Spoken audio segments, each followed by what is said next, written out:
So hi there, just wanted to make a video to help everyone with the operation of their e-collar. So just going to go over the really basics with it, and of course at our go home sessions we will review all of this, but this helps you get a little jump start.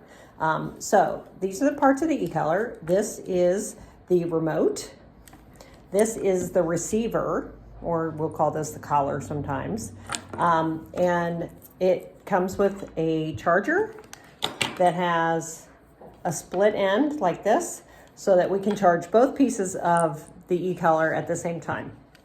So the way we charge it, let's talk about that first, is there's a little port on the back, this little rubber port, and you just clip in there like that.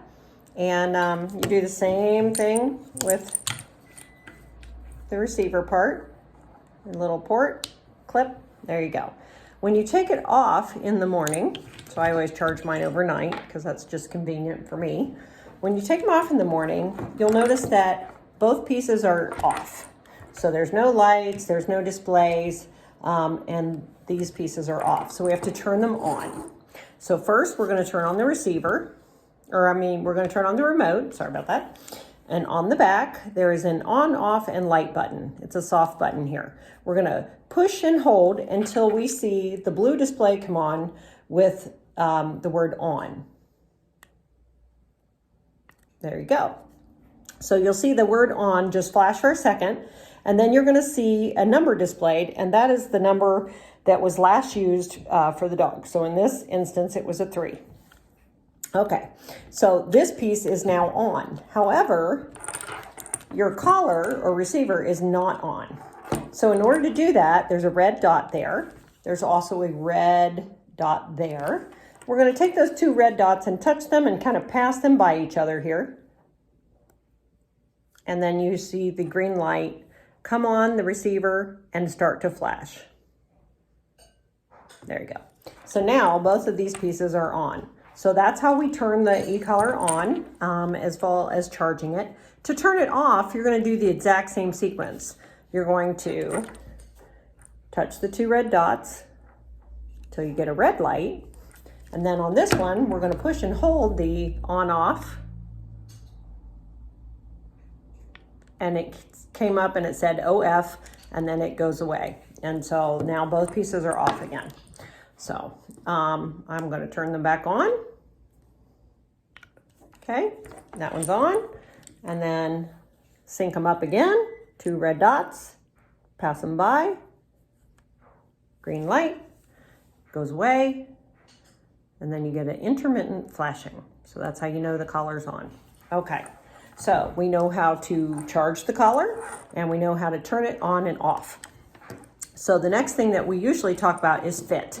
So depending on your dog, so we kind of customize each collar for the dog that you have, whether they have long hair or lots of neck rolls or whatever. We may change out these contact points. So that's what those are right there. This is how the dog feels any sensation that we're communicating. So we may change out the contact points. We may change the collar to one of these bungees like this.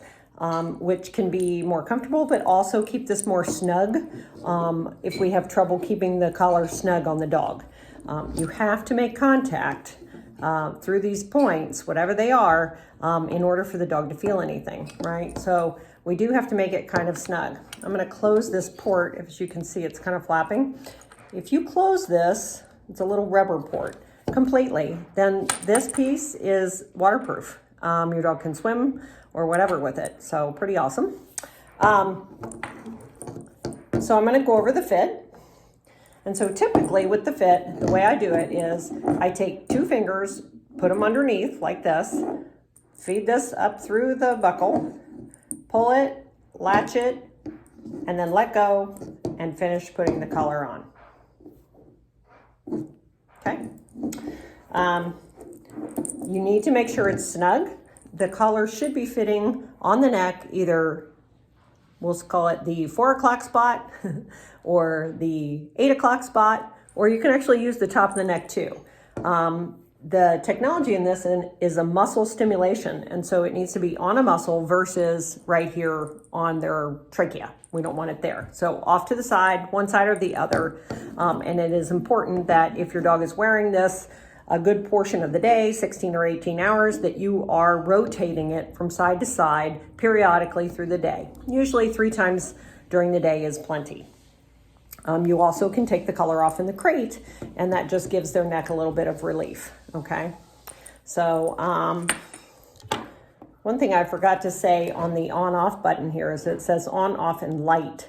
So these collars are equipped with a cute little spotlight, and we do that by tapping. So the collar is on, tap once, and we get a blink, tap twice, and we get a solid spotlight, tap 3 times, and it goes away. So that's really nice in the winter when you're out walking your dogs and it's already dark at, 5 o'clock. Okay, so now we have gone over charging, turning the collar on and off, and how to fit the collar. So must be snug. Now we're going to talk about the operation, and I'm going to kind of leave this here so you can see what I'm doing as far as how it affects the collar, what I'm doing with the remote itself. So the way we use these buttons, and I will have little labels put on here for you, is this button on the right. It has a T on it for tone, or we call it a beep. We use that for come. So come, and you see when I pressed it, this light lit up. So that tells me that these 2 pieces are communicating, and your dog is going to hear that beep next to their ear. So we teach that for come. The other 2 buttons on the side have S's on them. I don't know if you can see that, but they do.